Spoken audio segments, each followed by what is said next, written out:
سیدنا خالد ابن ولید رضی اللہ تعالیٰ عنہ کے بارے میں آتا ہے نا، انہوں نے کچھ عربی کے اشعار لکھے تھے جو آج بھی ان کی جو مزار بنایا ہوا نا وہاں پہ، اس دیوار کے اوپر وہ اشعار ان کے لکھے ہوئے ہیں عربی کے. ان اشعار کا ترجمہ کچھ یوں ہے کہ اگر موت میدان جنگ میں آنی ہوتی نا تو میں نے 100 سے زیادہ مارکوں میں اس موت کو تلاش کیا ہے، اور میرے جسم میں کوئی ایک حصہ بھی ایسے نہیں ہے جس پہ تلوار یا برچھی کا نشان موجود نہ ہو، لیکن میں بھی آج ایک بوڑھے اونٹ کی طرح ایک بستر کے اوپر بستر مرگ پہ مر رہا ہوں. جیسے ایک بوڑھا اونٹ ہے نا وہ اپنی موت تک پہنچ جاتا ہے، تو اگر موت میدان جنگ میں لکھی ہوتی تو مجھے آتی. اور یہ کمانڈر اس طرح کے نہیں تھے کہ پیچھے بیٹھ کے لوگوں کو آگے بھیجتے تھے نا سر، یہ وہ کمانڈر نہیں سن، یہ وہ تھے جو فرنٹ سے لیڈ کرتے تھے. اس لیے آپ کو پتا ہے نا کہ خالد ابن ولید سے غلطی بھی ہو گئی تھی. حضرت ابوبکر کے زمانے میں ایک شخص تھا جس کے مطلب وہ شیعہ تو اس میں ذرا غلوب کرتے ہیں، وہ کہتے ہیں وہ صحابی تھا، اس کی بیوی ان کو پسند آ گئی تو اس کو قتل کروا کے انہوں نے شادی کر لی اور اس میں عدت بھی شمار نہیں کی ہے. تو بہرحال وہ بیسیکلی کلمہ گو تو تھا، لیکن وہ شامل ہو گیا تھا جو جھوٹے پیغمبری کا دعویٰ جس نے کیا تھا اس کے ساتھ، نہیں مسلمہ کذاب کے ساتھ بھی، اور دوسرا جو دودھ تھا اسود تھا اس کے ساتھ شامل ہو گیا تھا.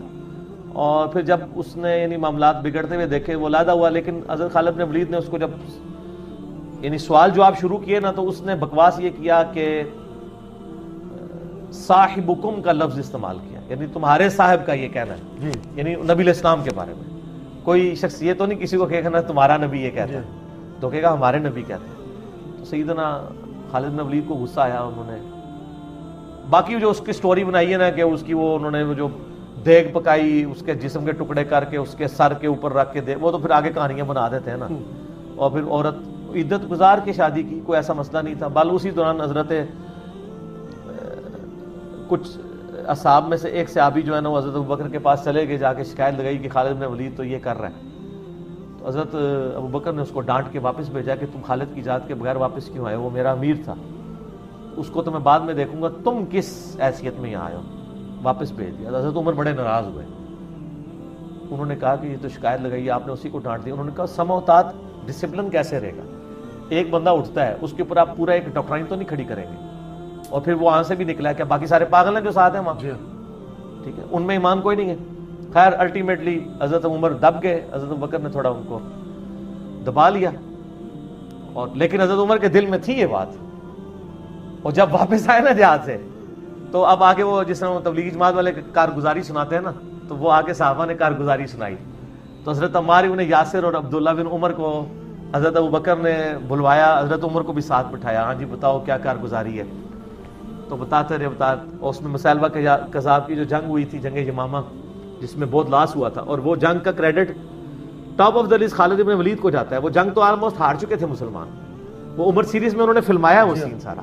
حضرت خالد بن ولید نے فرنٹ سے لیڈ کیا جا کے، جس میں واشی نے پھر مسلمہ کذاب کو بھی قتل کیا. تو عمار بن یاسر نے ایک جملہ وہاں پہ بولا. انہوں نے کہا یا امیر المومنین، خالد بن ولید شہادت کی تمنا میں ہم سب سے بڑھ کر تھے، اگرچہ یہ امیر تھے لیکن یہ ہر مارکے میں آگے جا کے لڑتے تھے کہ مجھے شہادت مل جائے. اور پھر کہا یا امیر المومنین، اگر ہم میں سے کوئی مرتا نا اس جنگ کے اندر سب سے پہلے تو خالد بن ولید ہوتا، کیونکہ یہ فرنٹ سے جا کے لیڈ کرتا تھا. یہ فرنٹ سے لیڈ آپ کی طرح نہیں ہے جناب، تلوار ہے، یا اگلے والے نے مر جانا ہے یا آپ نے مر جانا ہے، ٹھیک ہے، 0-1 ہے، ٹھیک ہے، درمیان والی چیز ہی کوئی نہیں ہے. غزوہ موتا کے موقع پر 9 تلواریں خالد بن ولید کے ہاتھ پہ ٹوٹی تھیں، صحیح بخاری میں آتا ہے 9 تلواریں ٹوٹ گئی تھیں جناب. تو یعنی اتنی گھمسان کی جنگ ہوئی ہے، تلوار ٹوٹنا کوئی چھوٹی بات ہے. تو پھر جب یہ بات کی تو پھر حضرت ابوبکر نے پوچھا یہ والا جو قصہ ہے کیا اس نے عدت میں، ان کا نہیں، عدت تو گزار کے شادی کی تھی، اللہ کی حد کو نہیں توڑا. پھر انہوں نے حضرت عمر کو کہا کہ اگر دیکھیں جو بندہ دنیا پرست ہوتا ہے نا اس کی دنیا داری ہر جگہ نظر آ جاتی ہے. جو بندہ جنگ میں آگے جا کے لڑ رہا ہو مرنے کے لیے، اس کو عورتوں اور مال کے ساتھ کیا شغف ہو سکتا ہے. تو خالد بن ولید تو وہ جنرل تھے جو خود بھی آگے جا کے لڑتے تھے، اور موت بال جب آنی ہے وہ اسی وقت ہی آئی ہے. اور چھوٹی عمر میں ہی فوت ہو گئے، ہارڈلی 40 سال عمر تھی جب وہ فوت ہو گئے. جی ہاں. اگلا سوال ہے کہ آپ نے کئی ایک لیکچرز میں سیدنا خالد ابن ولید رضی اللہ تعالیٰ عنہ کی شجاعت اور بہادری کا ذکر کیا۔ اہل سنت کے خائن کے لیے سیف اللہ کا لقب بھی استعمال کیا جاتا ہے، جبکہ بعض غالی رافضی خالد ابن ولید کو سیف اللہ نہیں مانتے۔ ان کا کہنا ہے کہ سیف اللہ والی صحیح بخاری کی حدیث میں تو سیدنا خالد ابن ولید کا نام مبارک نہیں ہے، بلکہ غزوہ موتا کے موقع پر صرف سیف اللہ کا ذکر ہے۔ ارے یہ جو ان کی جہالت ہے صرف، اس کے سوا کچھ نہیں ہے، اور ضد اور ہٹ درمی ہے۔ اور اس کی وجہ بھی یہ ہے کہ جب شیعہ کے ہاں یہ کہانی کروا دی گئی کہ معاذ اللہ استغفر اللہ، خالد ابن ولید نے نعوذ باللہ سیدنا علی بن ابی طالب کو زنجیروں میں جکڑ کے حضرت بکر کے سامنے لا کے زبردستی بیعت کروائی، یہ کہانی بنا دی انہوں نے، تو اس کی وجہ سے پھر حضرت خالد ابن ولید کے بارے میں ان کے دل میں بغض آ گیا۔ خالد ابن ولید حضرت علی مولا علی کو کون اس طرح پکڑ کے لا سکتا؟ ٹھیک ہے، شرم نہیں آتی ان لوگوں کو بات کرتے ہوئے، شیر خدا کے ساتھ کون ایسا کر سکتا ہے؟ سیدنا علی کی شجاعت سے بڑھ کے کس کی شجاعت تھی؟ ان کی محبت میں ان کے بارے میں غلط عقیدے پروپیگیٹ کرتے ہیں۔ سیدنا خالد ابن ولید رضی اللہ تعالیٰ عنہ کو اللہ تعالیٰ نے مشرکین عرب سے اٹھا کے رومن و پرشین امپائر کے اوپر دے مارا، بڑی ایکسٹرا آرڈنری پرسنالٹی ہے۔ نبی الاسلام کی اعلان نبوت کے بعد 19 سال تک کافر رہے ہیں، اس 19 سالوں میں موت بھی آ سکتی تھی، لیکن اللہ نے زندہ رکھا ہے۔ حتیٰ کہ غزوہ احد کے موقع پر نبی الاسلام کے جو 4 دانت شہید ہوئے ہیں، جو بخاری مسلم میں آتا ہے، حضرت خالد بن ولید کی وجہ سے ہوئے ہیں۔ انہوں نے وہ جب درہ چھوڑ دیا تھا عبداللہ ابن جبیر اور باقی ان کے ساتھیوں نے، عبداللہ ابن جبیر نے تو نہیں چھوڑا تھا، چند ساتھیوں نے، تو یہ پیچھے سے آگے حملہ آور ہوئے، اور نبی علیہ السلام کی بددعا ہے ان کے لیے۔ اس موقع پہ نبی علیہ السلام کی مبارک زبان سے نکل گیا، اللہ ایسی قوم کو کیسے ہدایت دے گا جنہوں نے اپنے نبی کا چہرہ خون سے رنگ دیا۔ تو سورہ ال عمران میں جہاں پہ صحابہ کرام کو اللہ تعالیٰ نے گرفت کی ہے نا 60 آیات میں کہ غزوہ احد پہ تم نے یہ غلطی کی، پھر اینڈ پہ معاف بھی فرما دیا، پہلی گرفت نبی علیہ السلام پہ آئی ہے، لیس لک من الامر شیء، اے نبی آپ کو تو کوئی اختیار نہیں، اللہ چاہے ان کو ہدایت دے دے۔ ہوئے ہوئے ہوئے ہوئے، اور اسی کو ہدایت بھی مل گئی۔ اسی پیگن کو اللہ نے اٹھایا ہے، پیگن انگلش میں کہتے ہیں بت پرست، آپ گوگل پہ جا کے لکھیں حضرت خالد بن ولید کا تعارف، کہ ایک عرب کا پیگن اللہ نے اٹھا کے اسے رومن اور پرشین امپائر الٹوا دیا۔ پھر 19 سال تو کفر میں گزرے ان کے، اسلام میں ان کے 19 سال نہیں گزرے سر، بمشکل 10-11 سال، لیکن انہوں نے اپنے 19 سالوں کے بھی سارے گناہ دھلوا دیے، جو کچھ کیا پھر، اور جو کچھ اللہ نے ان سے کام لیا۔ یہ ایک الگ سے تلخ حقیقت ہے کہ سیدنا خالد بن ولید سے نبی علیہ السلام کے مبارک زمانے میں بھی اور بعد میں بھی بحیثیت انسان کچھ غلطیاں ہوئی ہیں، بخاری مسلم میں رپورٹ ہوئی ہیں، لیکن کسی شخص کی چند ایک غلطیوں سے اس کا پورا پلڑا ادھر کا ادھر نہیں ہو جاتا۔ اللہ بھی قیامت والے دن نیکیوں اور برائیوں کو تولے گا، نیکیاں زیادہ ہوں گی تو پھر اس کو یہ نہیں کہا جائے گا کہ یہ تو نے اتنی بڑی برائی کیوں کی تھی، پھر وہ پاس ہو چکا ہے، چاہے کسی ایک سوال میں اس کے 0 نمبر بھی آئے ہوئے ہیں، پاس ہو چکا تو اس کا تانا بھی نہیں دیا جائے گا، نیور۔ تو 2-4 واقعات کو لے کے اس طریقے سے کسی بندے پہ چڑھائی کرنا یہ بالکل زیادتی والی بات ہے۔ سیدنا خالد بن ولید سیف اللہ ہے، اس میں کوئی شک نہیں ہے۔ صحیح بخاری میں جو یہ حدیث کہتے ہیں نا، یہ حدیث بڑی مشہور ہے۔ غزوہ موتا کے موقع پر آپ کو پتہ ہے نبی علیہ السلام نے رومن امپائر کی طرف اپنا ایک ایلچی روانہ کیا تھا، خط بھیج کے، اس ایلچی کو قتل کر دیا گیا تھا، اور اس وقت ایلچی کا قتل اعلان جنگ ہوتا تھا۔ تو نبی علیہ السلام نے ایک لشکر روانہ کیا زید بن حارثہ کی قیادت میں، نبی علیہ السلام کے منہ بولا بیٹا جس کا نام قرآن میں، واحد صحابی جس کا نام قرآن میں زید۔ لیکن ساتھ ہی آپ نے فرمایا، صحیح بخاری میں الفاظ ہیں کہ اگر زید فوت ہو جائے، مسند احمد میں ڈیٹیل موجود ہے انہی الفاظ کے ساتھ، کہ زید فوت ہو جائے تو جعفر کو اپنا امیر بنا لینا، جعفر فوت ہو جائے، شہید ہو جائے تو پھر عبداللہ بن رواحہ کو بنا لینا، اگر وہ بھی شہید ہو جائے پھر تو اپنی مرضی سے کسی کو امیر چن لینا۔ یہ مسند احمد میں، بخاری میں الفاظ ہیں کہ صحابہ کرام کہتے ہیں نبی علیہ السلام مدینہ شریف میں تھے، اور آپ علیہ السلام کی آنکھوں سے مسلسل آنسو رواں تھے، اور آپ نے کہا کہ میرے زید کو شہید کر دیا۔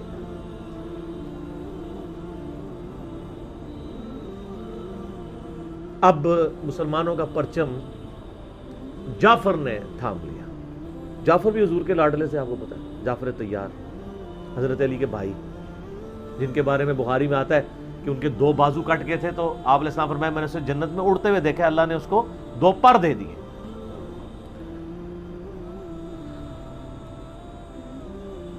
نجاشی کے دربار میں انہوں نے ہی، آپ کو پتا ہے، سورہ مریم پڑھی تھی۔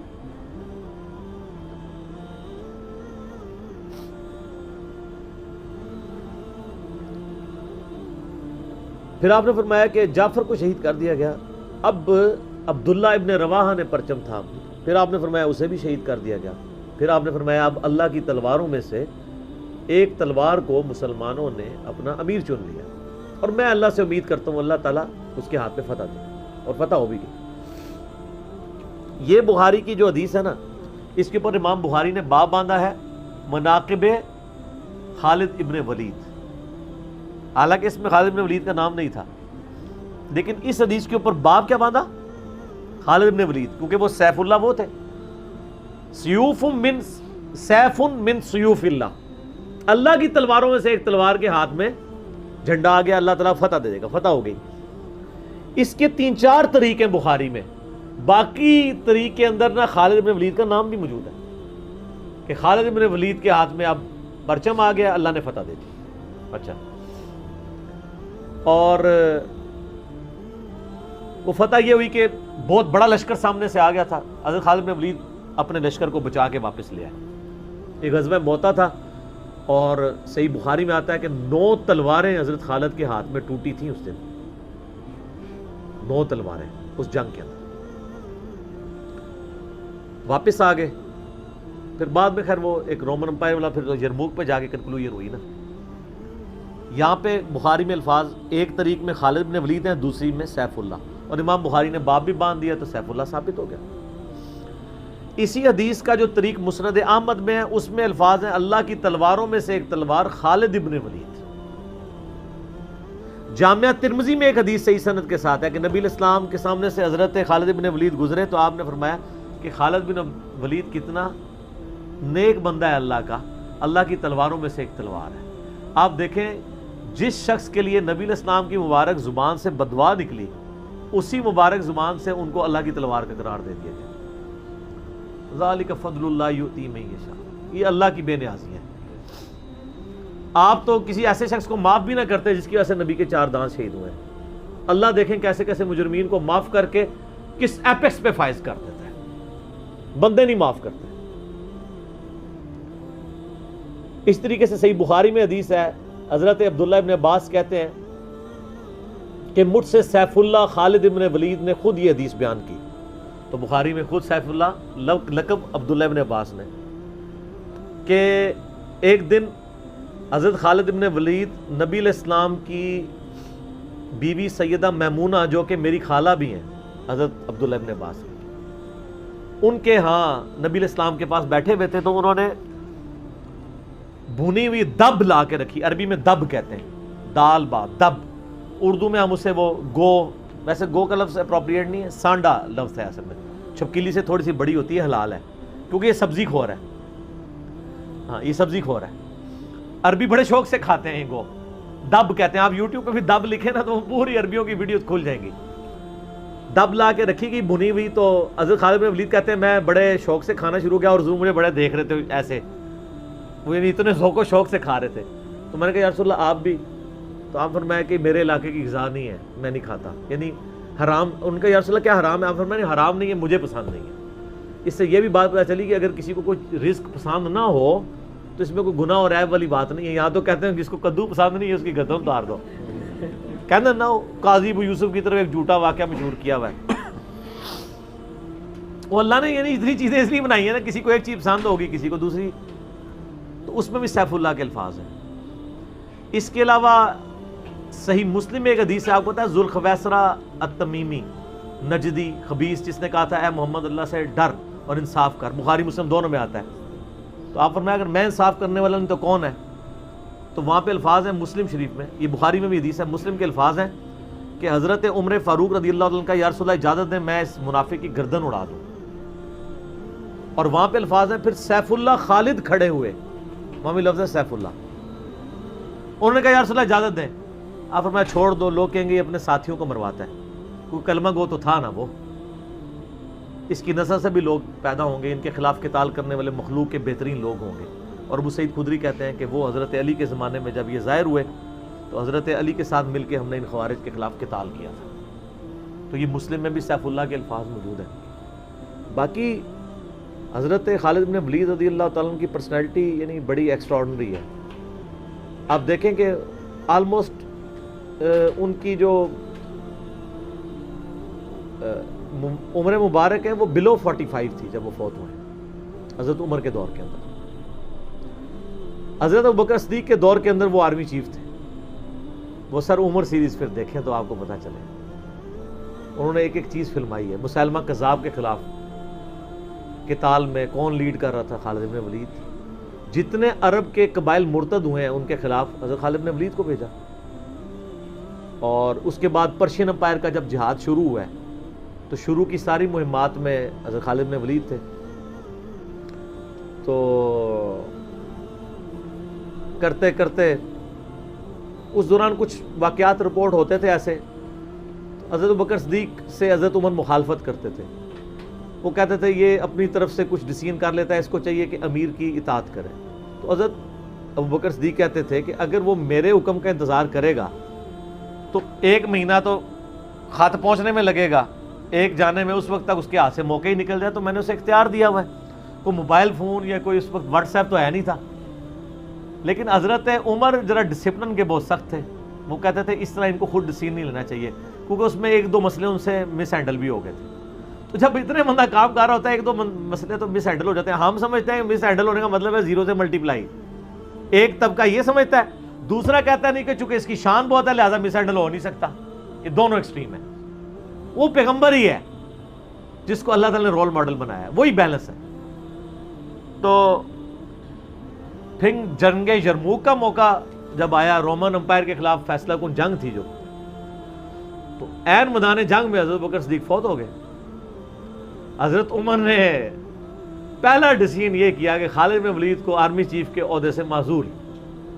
ہائے ہائے ہائے سر، بالکل آپ آخری اوور چل رہے ہوں اور آپ کا جو پلیئر سینچری پہ سینچری مار رہا ہو، آپ اس کو کہیں اس کو واپس آ جاؤ اور ایک نیا پلیئر بھیج دیں، جو کریز پہ سیٹ تھا اس کو آپ واپس بلا لیں۔ یہ وہ شخص کر سکتا ہے جس کا خدا پہ یقین ہو۔ تو اور آپ کو پتہ ہے حضرت عمر کے رشتہ دار تھے قریبی، انہی کے قبیلے سے تھے حضرت خالد بن ولید۔ حضرت خالد بن ولید کو پتہ تھا کہ یہ اگر عمر خلیفہ بنے گا نا تو پھر میرا معاملہ پہلے ہوگا، اور وہی ہوا۔ ابو عبیدہ ابن جراح کو بنا کے بھیج دیا۔ لوگوں میں بڑی چیمہ گوئیاں شروع ہوئی کہ لو جی سب سے بڑی آرمی کے خلاف جنگ ہو رہی ہے، سب سے بڑی سپر پاور، اور عین میدان جنگ میں یہ ڈیسیژن کر دیا ہے، اگر مسلمان ہار گئے پھر کیا ہوگا، یہ وہ اللہ نے فتح دے دی۔ فتح ہوئی تو اب جب لوگ آ کے مبارک باتیں پیش کر رہے ہیں، پھر حضرت عمر نے آ کے مسجد نبی میں خطبہ دیا۔ انہوں نے کہا خدا کے لیے میں تم سے یہی تو چیز ختم کرنا چاہتا تھا کہ یہ فتوحات خالد کی وجہ سے نہیں ہو رہی، رب خالد کی وجہ سے ہو رہی ہیں۔ کل کو خالد نہیں رہے گا تو تم کیا سمجھو گے کہ اسلام ختم ہو جائے گا؟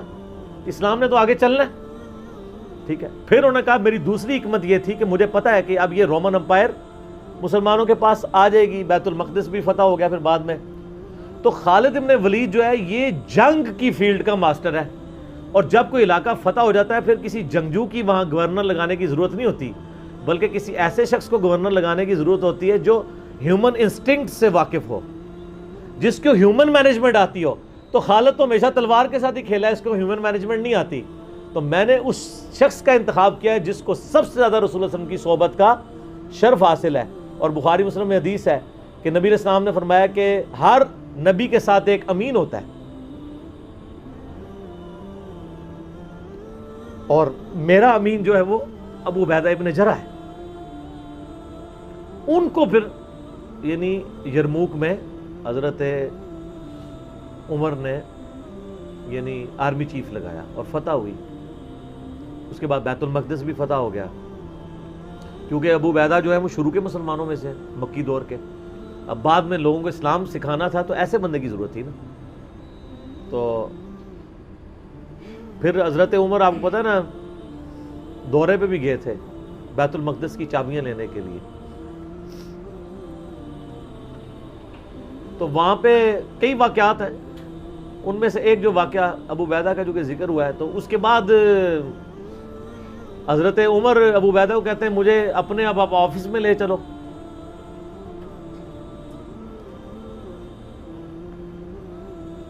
دنیا کی سب سے بڑی سپر پاور فتح کی ہو جس بندے نے، آپ سمجھیں کہ ایک بندے نے امریکہ فتح کیا ہے، کسی جنرل نے، واشنگٹن ڈی سی میں اس کا آفس تو ہونا چاہیے نا.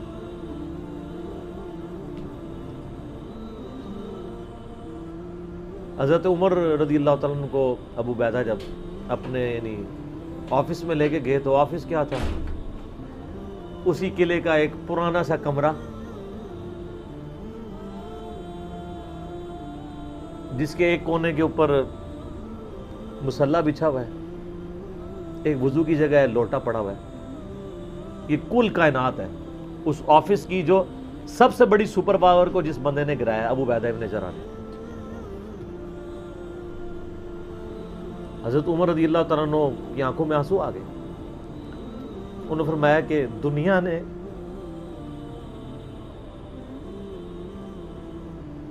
ہر بندے کے اوپر اپنا اثر چھوڑا ہے سوائے ابو عبیدہ ابن جراح کے. دنیا اسے شکست نہیں دے سکی. دنیا سے مراد دنیا کی محبت. ہر بندے نے اپنا حصہ لے لیا. اس لیے آپ کو پتا ہے نا کہ حضرت عمر اپنے دور خلافت میں ابو عبیدہ ابن جراح کو بار بار خط لکھتے رہے کہ آپ ادھر آ جائیں، کیونکہ حضرت عمر چاہتے تھے کہ میں اپنے بعد ان کو خلیفہ نامزد کروں، اس لیے کہ وہ امین الامت ہے. لیکن وہ پھر حضرت عمر کے دور میں طاعون کے مرض میں وبا جو پھیلی تھی شام میں، اس میں وہ پھر شہید ہو گئے اور وہی ان کا پھر وہ قبر بن گئی. سر میرا سوال ہے کہ طاعون کا مرض آپ کو پتہ ہے کہ کیا تھا؟ جسم پہ پورے پھوڑے نکلتے تھے کینسر کے. تو کیا حضرت ابو عبیدہ ابن جراح ناکام گئے دنیا سے؟ کیسا جی کوئی بندہ مرا تھا، بڑا نورانی چہرہ تھا، یہ تھا وہ تھا. ہر بندے نے اپنے بنائے ہوئے. ایک بندہ پھوڑوں کی تکلیف سے مرا ہے، بخاری مسلم کی حدیث ہے، جو طاعون کے مرض میں مرا وہ شہید ہے. تو وہ مرے تو بستر مرگ پہ ہے لیکن شہید ہے. اور دوسری طرف خالد بن ولید آپ دیکھ لیں، سینکڑوں جنگوں میں حصہ لیا انہوں نے، کسی ایک جنگ میں شکست نہیں کھائی، حتیٰ کہ جو کافروں کی طرف سے بھی غزوہ احد لڑی ہے اس میں بھی ان کو شکست نہیں ہوئی. جسم پہ حضرت خالد بن ولید کہا کرتے تھے میرے جسم کا کوئی حصہ نہیں جس پہ برچھی یا نیزے یا تلوار کا نشان نہ ہو. ظاہر ہے اتنی جنگوں میں زخم لگ جاتے ہیں، لیکن میں بھی آج ایک بوڑھے اونٹ کی طرح بستر مرگ پہ مر رہا ہوں. میں نے سینکڑوں جنگوں میں اپنی موت کو تلاش کیا لیکن موت نہیں آئی. اس کا مطلب ہے موت جو ہے وہ اس پہ ڈیپینڈنٹ نہیں ہے کہ آپ میدان جنگ میں گئے ہوئے ہیں. ان کو موت میدان جنگ میں اس لیے نہیں آنی تھی کہ وہ اللہ کی تلوار تھے. اللہ کی تلوار تو نہیں ٹوٹ سکتی تھی. تو ان کا آج میں بھی بوڑھے اونٹ کی طرح بستر مرگ پہ مر رہا ہوں. صرف میں تمہیں یہ بتانا چاہ رہا ہوں کہ موت کا میدان جنگ سے کوئی تعلق نہیں. ویسے تو مسلم شریف میں حدیث ہے جو شخص شہادت کی تمنا کے ساتھ اپنے بسترے پہ بھی مرا اللہ تعالیٰ اسے شہید ہونے کا ثواب دے دے گا. ہمیں نیت کرنی چاہیے. یہ حضرت خالد بن ولید کے شعر ہیں کہ میں بھی اگر موت میدان جنگ میں آتی تو مجھے آتی جس نے سینکڑوں مار کے لڑے ہیں، اور سر پیچھے بیٹھ کے نہیں آج کل کے جرنیلوں کی طرح، فرنٹ سے لیڈ کر کے. تو یہ ان کے اشعار آج بھی ان کا جو قبر یا مزار بنا ہے اس کے ساتھ ایڈجسنٹ مسجد کی دیوار کے اوپر یہ شعر لکھے ہوئے ہیں. آپ یوٹیوب پہ جا کے دیکھیں تو آپ کو مل جائیں گے. فرنٹ سے لیڈ کر کے پوری زندگی لڑے ہیں. باقی ان سے جو کچھ واقعات مس ہینڈل ہوئے ہیں اس سے آپ ان کی یہ نہیں کہہ سکتے کہ زندگی زیرو سے ملٹیپلائی کر گئی، کیونکہ جو بندہ موت کو گلے لگانے کے لیے ہر وقت تیار ہو، اس کے بارے میں یہ کہنا کہ وہ کسی عورت کے معاملے میں مطلب وہ اس سے محبت کے چکر میں اس نے اس کے یعنی خامند کو مروا دیا، جو ایک واقعہ ملتا ہے ایسا نہیں تھا، کیونکہ حضرت عبداللہ بن عمر اور عمار بن یاسر آپ کو پتہ ہے یہ رپورٹر تھے حضرت ابو بکر کے. غزوہ جب وہ جنگ یمامہ کے بعد واپس آئے نا، انہوں نے آگے رپورٹنگ کی، انہوں نے پوچھا ہاں بتاؤ اتنے مار کے لڑے کیا ہوا کیا ہوا. تو عمار بن یاسر نے کہا کہ اللہ کی قسم آپ جنگ یمامہ تو جیتی ہے خالد بن ولید کی وجہ سے، پہلے تو پسپائی ہو گئی تھی، 700 وفات شہید ہو گئے تھے، حضرت خالد بن ولید اکیلے آگے چلے گئے تھے جسے روپ پڑا تھا.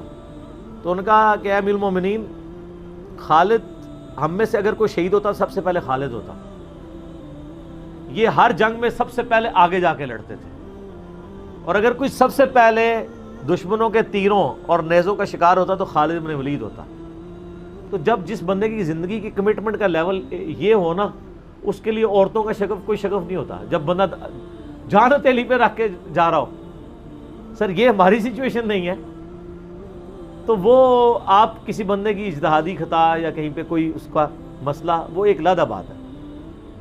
اوورآل جو بندہ اتنا کمٹمنٹ کے ساتھ لڑ رہا ہو، اس کے بارے میں یہ بدگمانی نہیں کی جا سکتی کہ اس کے اندر کوئی اس حوالے سے جھول پایا جاتا ہے. پر خالد بن ولید رضی اللہ تعالیٰ عنہ مسلمانوں کے ہیرو ہیں. باپ کے بارے میں قرآن میں اتنے سخت الفاظ ہیں، اور بیٹا دیکھ لیں، ٹھیک ہے. اور آپ کو پتہ ہے کہ حضرت خالد بن ولید حضرت عمر کی زندگی میں فوت ہو گئے تھے. ان کی جب شہادت، ان کی فوت ہونے کی خبر جب مدینہ شریف میں آئی نا، تو کچھ عورتوں نے واویلا کرنا شروع کر دیا. تو حضرت عمر تو آپ کو پتہ ہے بڑے سخت مزاج تھے. ان کا یہ عورتیں کیوں رو رہی ہیں، کیا ہوا ہے؟ تو بتایا کہ خالد بن ولید فوت ہو گئے. حضرت عمر نے رونا شروع کر دیا، حالانکہ خود معزول کیا ہوا تھا، لیکن وہ اللہ کے لیے کیا ہوا تھا نا، اپنی ذات کے لیے نہیں. آپ فرمائیں ان عورتوں کو رونے. خالد واقعی اس قابل ہے کہ اس کے اوپر رویا جائے، کیونکہ باقیوں کی اگر کوئی تعریف کرتا ہے تو غلوب ہو سکتا ہے. خالد نے اتنا کچھ اسلام کے لیے کیا ہے کہ اگر یہ روتے ہوئے یہ نوحہ جو حرام قرار دیا کہ نا، وہ اس طرح کا نوحہ ہے جس میں آپ جھوٹی تعریف کریں.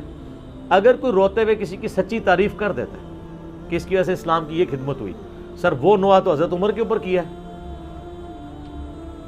وہ نوحہ تو جائز ہے جس میں گریبان چاک نہ ہو، جھوٹی تعریف نہ ہو، آپ کلمات.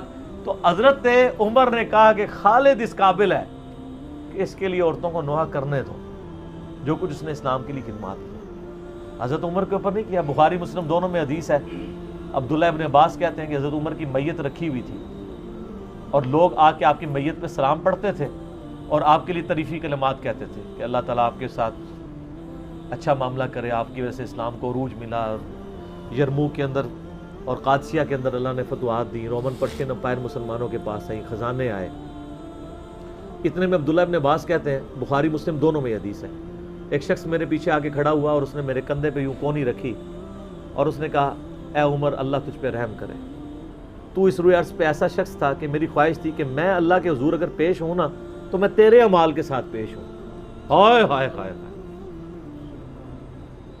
تیرے اعمال اس قابل ہیں کہ میں چاہتا ہوں میں ان اعمال کے ساتھ اللہ کے سامنے پیش ہوں. اور میں نے رسول اللہ سے بارہا سنا تھا، میں ابو بکر اور عمر نے یہ کیا، میں ابو بکر اور عمر فلاں جگہ گئے،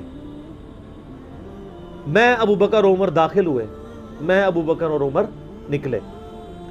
مجھے امید تھی کہ تم اپنے دو ساتھیوں سے جا ملو گے. کس کے ساتھ؟ رسول اللہ اور ابو بکر صلی اللہ علیہ وآلہ وسلم رضی اللہ تعالیٰ.